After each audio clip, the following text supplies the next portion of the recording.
He left her for being too simple. Years later, dying and alone, she's the only one who walks through the door, with his daughters. Lucas Matthews had always been driven by one thing: the hunger to succeed. From the moment he stepped foot on campus at Stanford, he wasn't there to make friends or soak in the college experience, he was there to build a future. He spent his nights coding, pitching to investors in coffee shops, and teaching himself to be the man no one could ignore. Along the way, there was Emily Carter. She was never part of his plan, not in the traditional sense. She had no grand ambitions to dominate the tech world. She studied early childhood education and wanted to teach first grade in a small town. But she had a kindness in her that disarmed Lucas. While others chased titles and networking events, Emily offered him a kind of peace he didn't realize he craved. She believed in his ideas before they were worth a cent. She listened when no one else did. She fed him when he forgot to eat and sat with him in silence when he failed his first round of funding. For a while, their lives fit together like puzzle pieces, imperfect but somehow right. They shared a cramped studio apartment with flickering lights and thin walls. Their furniture came from secondhand stores and their meals were often just instant noodles or grilled cheese, but they were happy. Emily loved the way Lucas lit up when he talked about his vision. Lucas, in turn, was fascinated by the way Emily could calm any storm, whether it was a panicked child she was tutoring or a breakdown he didn't want to admit he was having. But as his project grew into something promising, Lucas began to change. Meetings ran longer, emails became more urgent, and suddenly, Emily's slow, thoughtful world seemed too quiet. She still left him notes in his laptop bag, still brought him dinner when he worked late, but he no longer looked up when she entered the room. He stopped sharing his fears with her. She began to feel like background noise in a life that was moving too fast for her to follow. One evening, after Lucas had secured a massive seed investment, they went out to celebrate. Emily wore a simple blue dress that he once said made her eyes look like sky just before a storm. But that night, he barely looked at her. He talked about expansion, future acquisitions, press coverage. She tried to smile, to match his energy, but something inside her sank. On the walk home, she finally said it. "You don't see me anymore." He didn't deny it. He just looked at her like she had become a stranger. A week later, he left. No dramatic farewell, no promises of someday. Just a quiet, clean break. She came home to an empty apartment, his keys on the table, and the echo of her own breathing. She cried for days. Not just because he left, but because she never expected him to leave without a fight. The silence was louder than any goodbye. Then came the nausea. The dizziness. She thought it was heartbreak until the test turned positive. Not one heartbeat. 2. She was pregnant with twins, and the father, the man who once said she was the calm to his storm, was gone, unreachable, building a world where she no longer existed. She didn't chase him. Not out of pride, but because she knew he had made his choice. And now, she had to make hers. Emily stood alone in her tiny kitchen, the faint hum of the refrigerator the only sound that filled the air as she read the test result again and again, as if the words might change. Pregnant. Twins. The reality hit her in quiet, heavy waves, not with panic or tears, but with a deep stillness that felt almost hollow. She sank slowly into a chair, placed her hands on her flat stomach, and closed her eyes. Lucas was gone. Not just physically, but completely unreachable, consumed by a world she no longer recognized. She hadn't heard from him since the day he left, and something told her she never would. The child, or now, children, growing inside her would never know the man she once loved, the man who used to hold her hand at midnight and whisper about changing the world. She could have tried to contact him, of course. One message, one phone call, and she could have broken the silence. But she didn't. Not out of anger, not even bitterness, but out of a quiet certainty that whatever they had was no longer there. He had walked away from their life without a backward glance, and she had no intention of begging him to come back into a life he had already deemed too small for his dreams. So she moved forward, slowly and alone. She started saving every penny, cutting back on everything, canceling her streaming subscriptions, eating only the cheapest groceries, and selling anything that wasn't essential. She picked up extra hours at the daycare where she worked and took evening babysitting jobs. Her feet ached constantly, her back began to hurt before the second trimester even started, and the loneliness, especially at night, was a weight she couldn't shake. But every time she felt one of the babies move inside her, a flutter like hope brushing against her ribs, she found the strength to keep going. The pregnancy was hard. Complications, swelling, exhaustion that ran so deep she sometimes forgot what it felt like to be rested. But she never allowed herself to fall apart. She talked to them every night. Told them stories. Promised them they would never feel like they were not enough.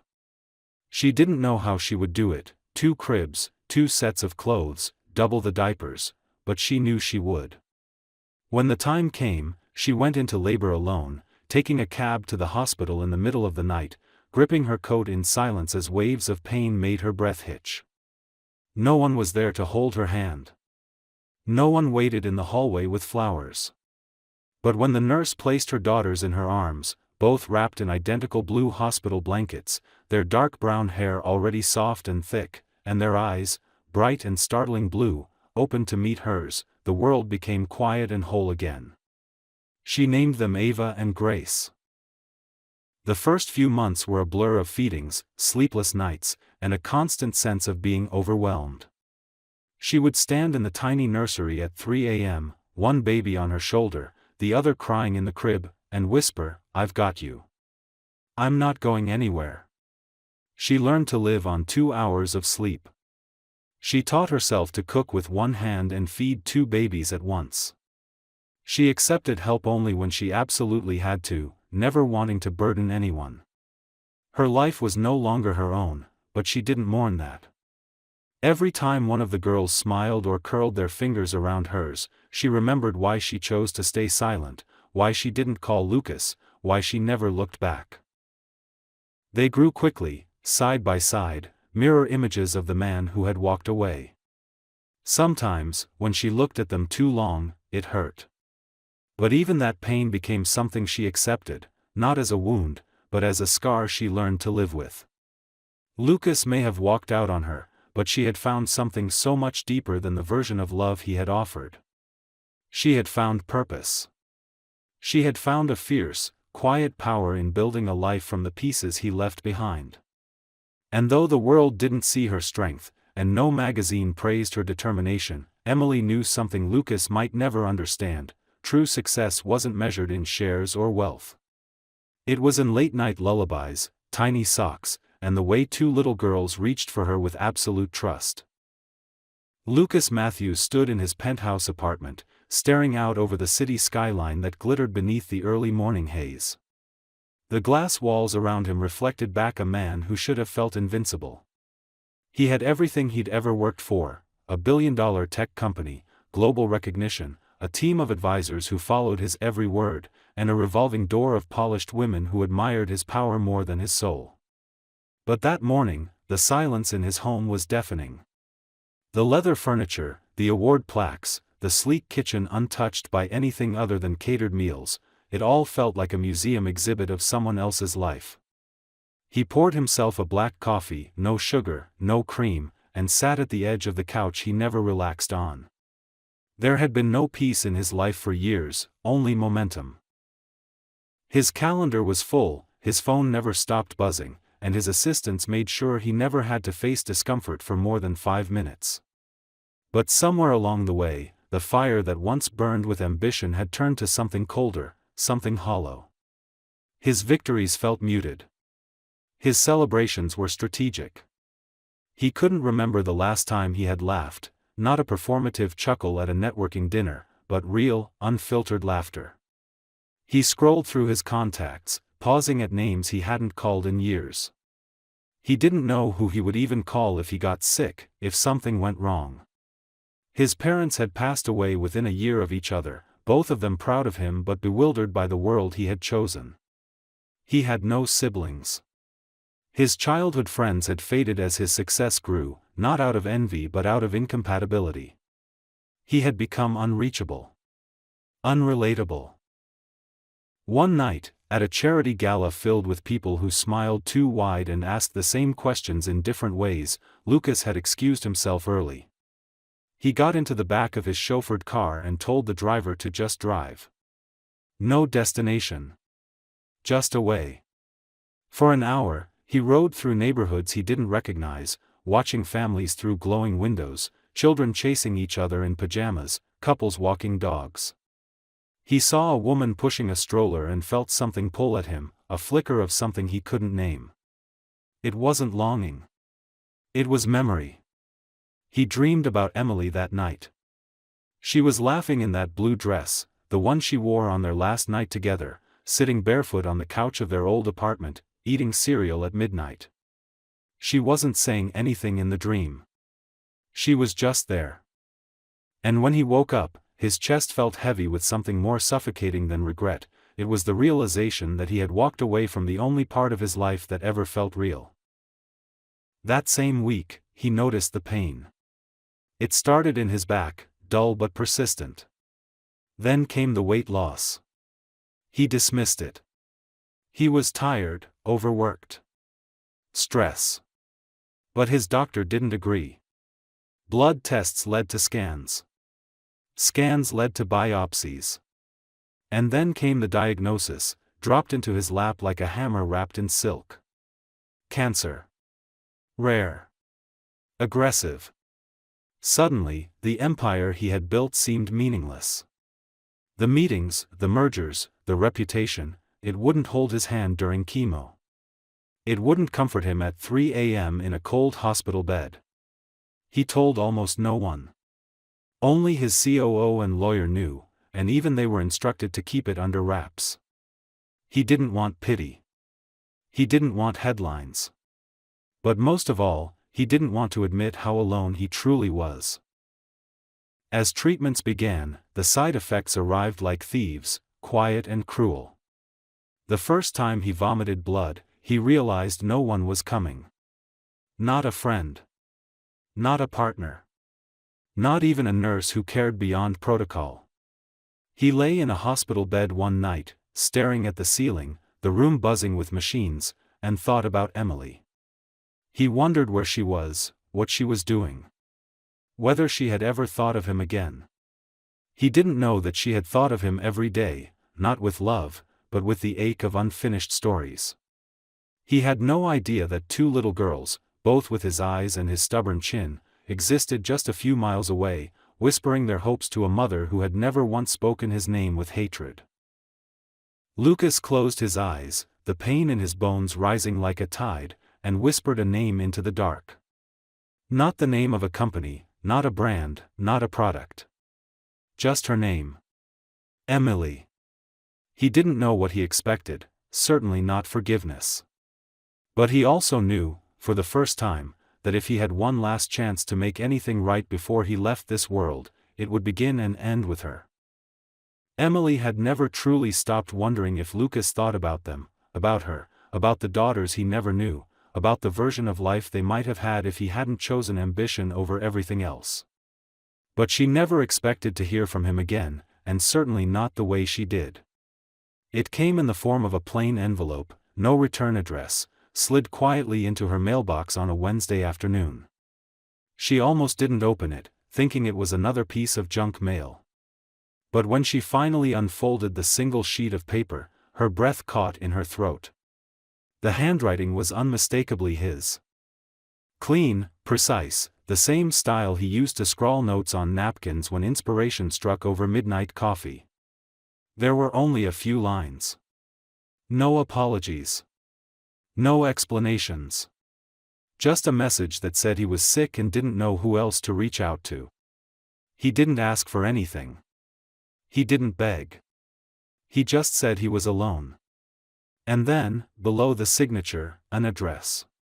A hospital. She sat with the letter in her lap for hours after the girls had gone to sleep, her thoughts a tangled mess of memory and instinct. Part of her wanted to throw it away. He had left without a second thought, had abandoned her at the most vulnerable moment in her life, and now, what? He expected her to show up and hold his hand? But there was another part of her, one that had never completely hardened, one shaped by the years of raising two little girls who carried his face and his energy and his stubbornness. That part of her knew she had to go. Not for him. But for herself. For closure.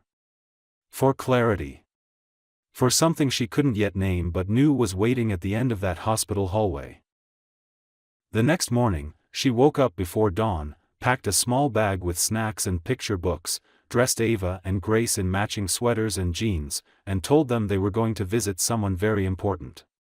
The girls were curious, asking questions in their usual rapid-fire chatter, but she gave them only what she thought they could carry. He was someone she used to know, someone who might need a little kindness. They didn't press further. They never had a grandfather or a father figure, so the idea of meeting someone new didn't carry the same emotional weight. For them, it was just a day out with their mom, and that was enough. When they reached the hospital, Emily's hands were trembling. She hadn't seen Lucas in over 5 years. She didn't know what he looked like now, what his voice sounded like, or what his eyes would say when they landed on her again. But when the nurse opened the door to his room and she stepped inside, everything stilled. He was there, sitting up against a pile of pillows, a blanket over his legs, pale but alert. The sharpness in his face had softened, his features hollowed slightly by illness, but his eyes were the same, deep, searching, still full of something unspoken. He didn't speak at first. He just looked at her, then at the girls. And in that moment, he didn't need to ask. He knew. The resemblance was undeniable. Two small faces that mirrored his own, down to the shape of their noses and the tilt of their chins. Ava clung to Emily's leg, shy but observant. Grace walked right up to the bed, fearless as always, and said, "Are you the man from Mama's letter?" Lucas blinked hard, then nodded, not trusting his voice. Emily stood there, arms crossed, unsure what she expected to feel, rage, grief, maybe even pity, but what came instead was something quieter. Sadness. Not for herself, but for him. He was so clearly alone, surrounded by machines and charts and a room that smelled like antiseptic and loss. She could have turned around. She could have walked away. But instead, she pulled a chair closer to the bed and sat down, her girls climbing into her lap. Lucas cleared his throat, finally managing to whisper, "You came." She didn't respond immediately. She just looked at him for a long time, her voice steady when she finally said, "We didn't come for revenge. We came for forgiveness." In that sterile hospital room, where nothing had changed except everything, something began to break open between them. Not like a wound reopening, but like a door that had been shut too long. And behind that door wasn't anger or blame, it was pain, yes, but also the possibility of healing. Lucas watched the girls as they talked to him about school and favorite colors and how Grace always tried to eat more ice cream than Ava. He laughed once, unexpectedly, and it startled even him. Emily smiled, just faintly, and for the first time in years, it felt real. They stayed for an hour. Then another. Lucas fell asleep near the end, exhausted but smiling. As Emily tucked the blanket around him and gathered the girls, she paused at the door. She didn't say goodbye. She said, "We'll be back tomorrow." And she meant it. Not because he deserved it. But because compassion wasn't about who earned it, it was about who needed it most. Emily didn't know what she expected after that first visit, but something shifted in her after walking out of the hospital. She had arrived there carrying years of silence, hurt, and questions, but she left with something unexpected, a strange lightness, not quite peace but something close to it. It wasn't forgiveness, not yet, and certainly not forgetting. But it was a release from the weight she had carried alone since the day Lucas walked out. She found herself driving back the next day with less hesitation, the girls chattering in the back seat, full of stories they had saved just for him. Grace insisted on bringing him one of her drawings, and Ava carried a book she wanted to read aloud.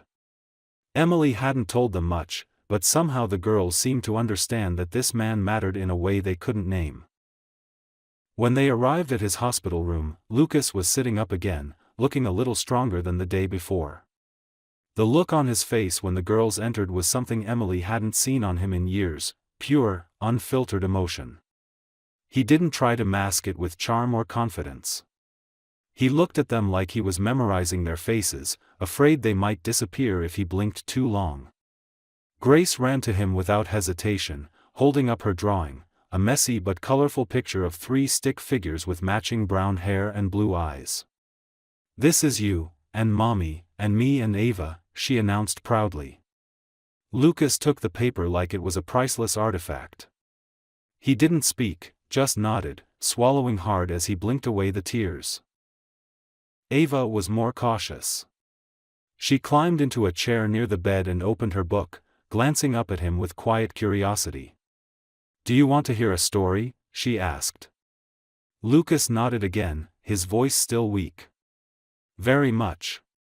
And so she began to read, her small voice filling the sterile room with warmth. Emily sat silently in the corner, watching. She still didn't know how she felt. She had come back out of compassion, not hope, and certainly not for the chance to rebuild anything. But watching Lucas with the girls, watching how gently he responded, how intently he listened, she couldn't deny something painful and beautiful was unraveling between all of them. Over the next few weeks, the visits became a rhythm. They came every afternoon after school. Emily packed snacks, coloring books, and puzzles. Lucas would sit with the girls as long as he could stay awake, then listen to them talk while he rested.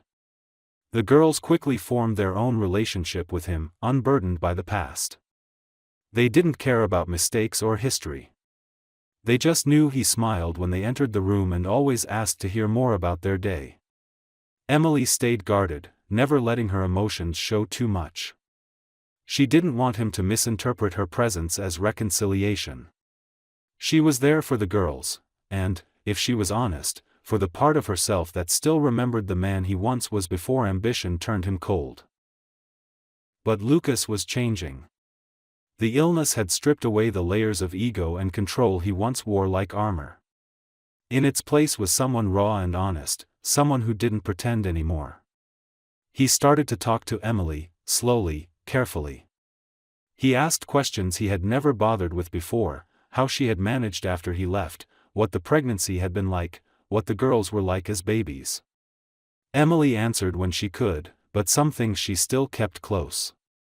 It wasn't easy for her to relive those memories, and some nights she would lie awake wondering why she was letting him back into their lives, even in this limited way.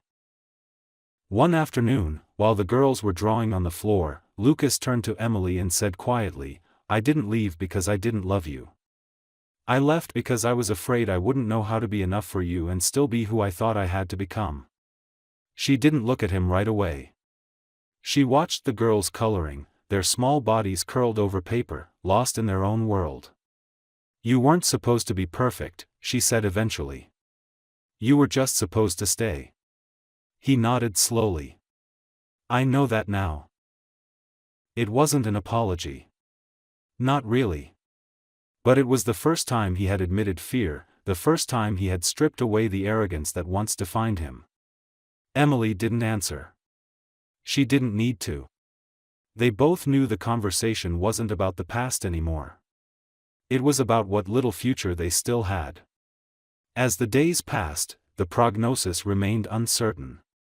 Lucas had good days and bad days, moments of energy and long stretches of fatigue. The girls began calling him Daddy without anyone telling them to. It happened naturally, like they had always known. Emily never corrected them. Lucas never asked her to. And though she still held pieces of herself close, still guarded the most fragile parts of her heart, she started to wonder, quietly, secretly, if some broken things could still bloom again, even in the shadow of what had once seemed like the end. Lucas had begun to understand just how much of life he had missed while chasing a version of success that no longer seemed to matter. The sterile halls of the hospital had become something else over the last few weeks, a sanctuary of sorts, not because they were comforting, but because they had forced him to confront everything he'd spent years avoiding. The daily presence of Emily and the girls became the only part of his day that gave him purpose. In a world that once worshipped him for his power and influence, it was two small children and a woman he had once walked away from who brought him back to life in pieces. The nurses started to notice the change. Lucas had been a difficult patient before, cold and distant, refusing help unless absolutely necessary. Now, he smiled more often. He asked questions.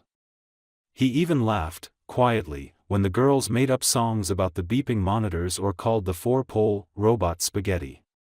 Emily would sit by the window with her coffee, watching as the girls curled up beside their father, oblivious to the machines, the tiredness behind his eyes, or the weight he carried in silence.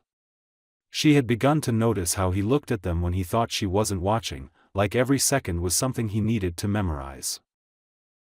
One evening, when the room was quiet and the girls had fallen asleep on the small sofa by the wall, Lucas asked Emily if she remembered their first apartment, the one with the leaky faucet and the crooked bookshelf he had promised to fix but never did.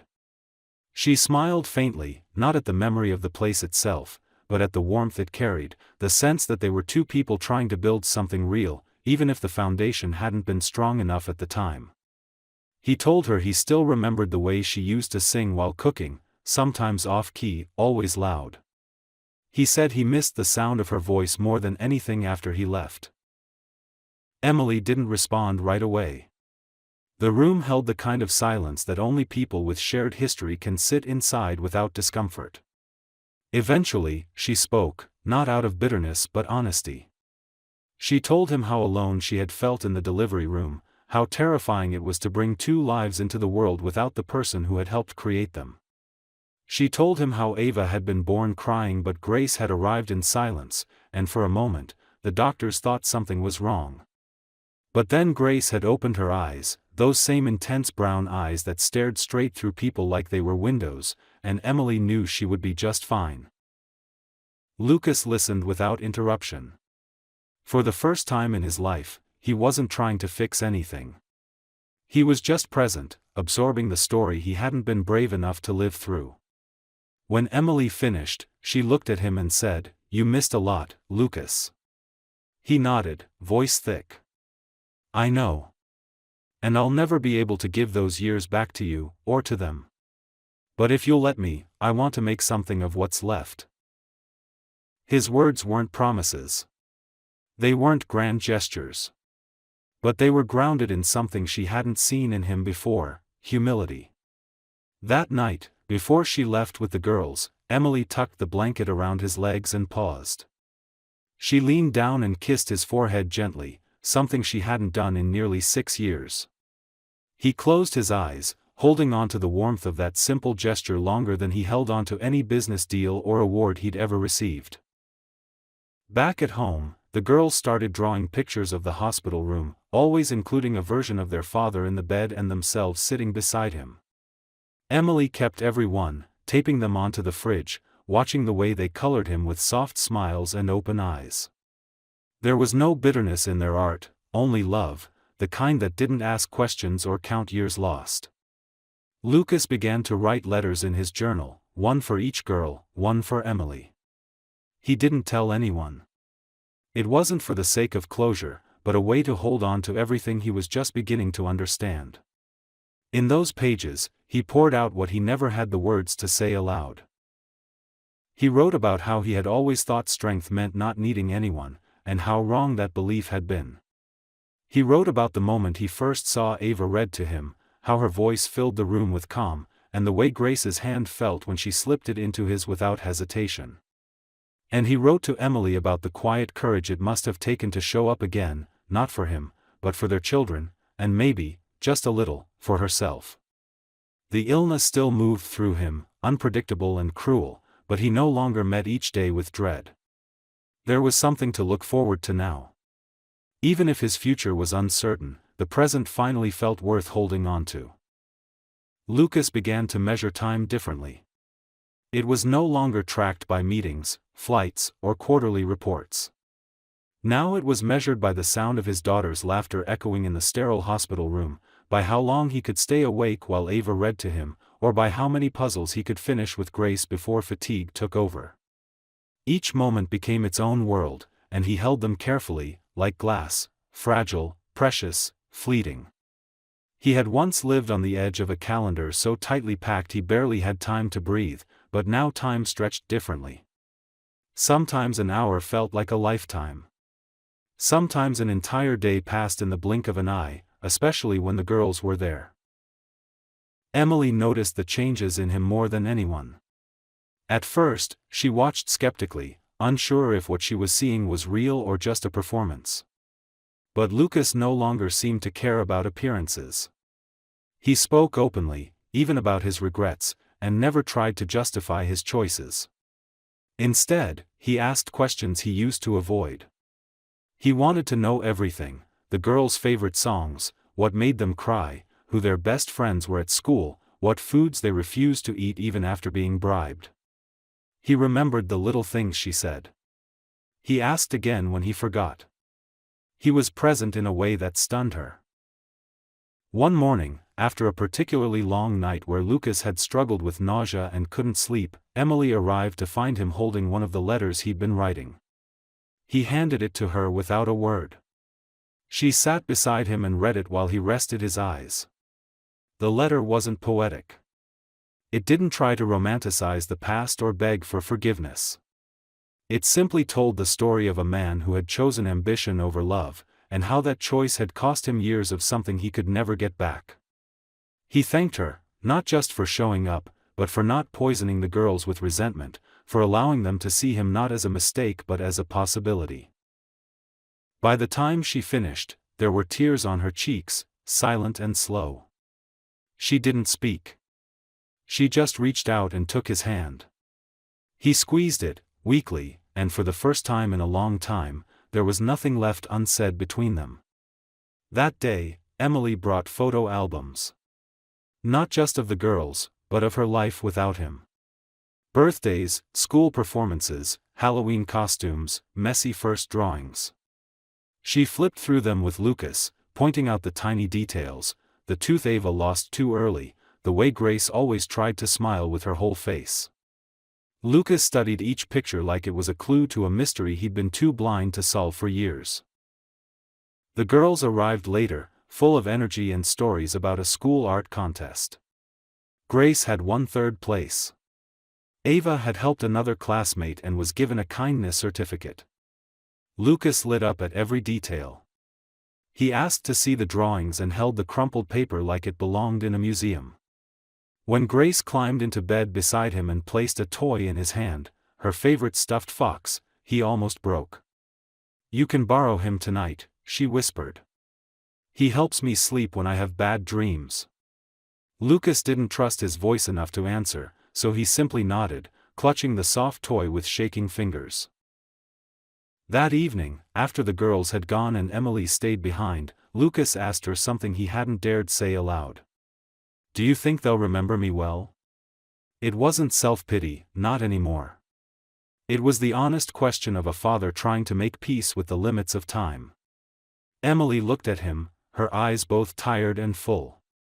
"They'll remember your eyes when you smiled," she said. "They'll remember your voice when you read to them. They'll remember how you showed up when it mattered most. And if they forget the beginning, I'll remind them who you became in the end." Lucas turned his head away, but not fast enough to hide the tears that filled his eyes. In all his years of building empires, making headlines, and becoming someone the world admired, he had never been more moved than in that moment. He had once believed legacy came from impact, from power, from lasting influence. But now he understood legacy was something far quieter. It was a whispered bedtime story. A hand held through pain. A child's toy offered freely. A woman who stayed, not because she had to, but because her heart still carried the capacity to forgive. That night, Emily stayed late. They didn't talk much. They didn't need to. Lucas drifted in and out of sleep, and she sat there, quietly watching over him the way he had never done for her when she needed it most.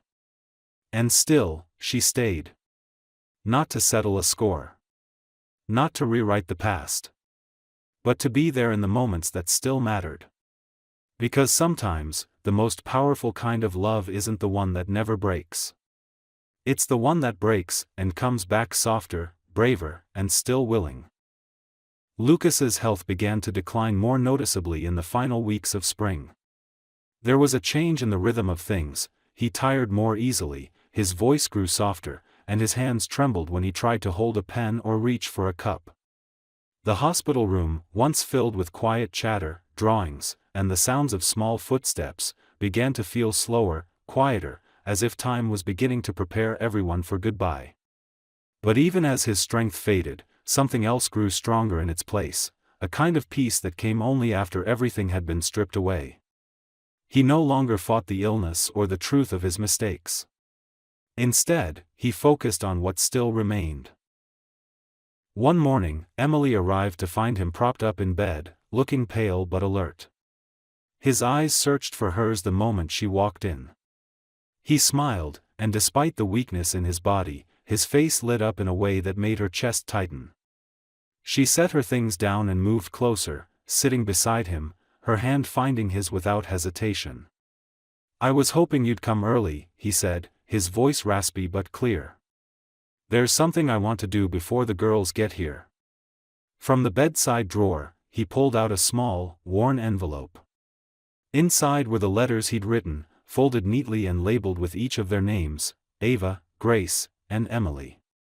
He handed them to her with care, as if they might crumble if held too tightly. "I didn't write them because I expect anything," he said. "I wrote them because they deserve to know, in my own words, how much they changed me. And you deserve more than silence." Emily held the envelope close to her chest, nodding once, unable to speak as the weight of it sank in. He closed his eyes for a moment, then opened them again. "You saved me, Emily. Not just by being here now. But by showing me that love isn't about who wins or who leaves. It's about who shows up when it's hardest." Later that afternoon, the girls arrived with paper crowns on their heads and a handful of wildflowers they'd picked from a park on the way. They jumped onto the bed with practiced ease, curling up next to him, telling him about their day as though he wasn't hooked up to machines, as though nothing had changed. Ava placed one of the crowns on his head and clapped her hands. "Now you're the king," she declared proudly. Grace nodded solemnly. "The kind king. Not the bossy kind like in books." Lucas chuckled, and the sound filled the room with something light, something free. Emily stood back, watching her daughters with the man they had learned to love not because he was perfect but because he had tried, because he had let them in and never asked them to carry the weight of his regrets. In those moments, the past didn't matter. The future was unknown. But the present, this moment, was enough. As the sun dipped below the horizon that evening, casting golden light through the hospital window, Lucas asked Emily to bring the girls close. He took their small hands in his and looked at them, his eyes full of emotion. "You are my heart," he said softly. "Both of you. I want you to grow up knowing how proud I am of you, every single day. You've made me brave." Ava laid her head on his shoulder, and Grace squeezed his hand. Emily moved closer, sitting on the other side of the bed. He reached out for her, and she let him. They stayed that way for a long time, a quiet tangle of warmth and closeness, surrounded by the hum of monitors and the faint scent of flowers. No one cried. There was nothing tragic in that moment. Only love, pure and unfiltered. In the days that followed, Lucas drifted more often, sleeping longer, speaking less. But he was never alone. Emily and the girls remained by his side, reading, talking, simply being there. When the time finally came, it wasn't with fear. He slipped away gently, his last breath taken with Emily's hand in his and the girls resting beside him, wrapped in blankets and love. There were no dramatic goodbyes, only the quiet promise that he would live on in stories, in drawings, in whispered memories passed between mother and daughters. After the funeral, Emily took the girls to the beach, the same place she had once gone alone to think, to cry, to survive. This time, they brought Lucas's letters with them. She read each one aloud as the girls listened, eyes wide and curious, holding hands against the breeze. His words were filled with sorrow, yes, but also hope. He wrote about courage, about second chances, about how sometimes the best things in life come after everything has broken. He told them to be kind, to be fierce, to love without fear. Emily looked out at the sea, the wind in her hair, the sound of her daughters laughing as they chased waves, and she felt something new inside her. Not closure. Not quite. But peace. The kind that comes not from forgetting, but from knowing you gave everything you had. She had loved and been hurt. She had raised her girls with grace. And in the end, she had forgiven a man who never thought he was worthy of it. And in doing so, she had shown her daughters what love truly meant.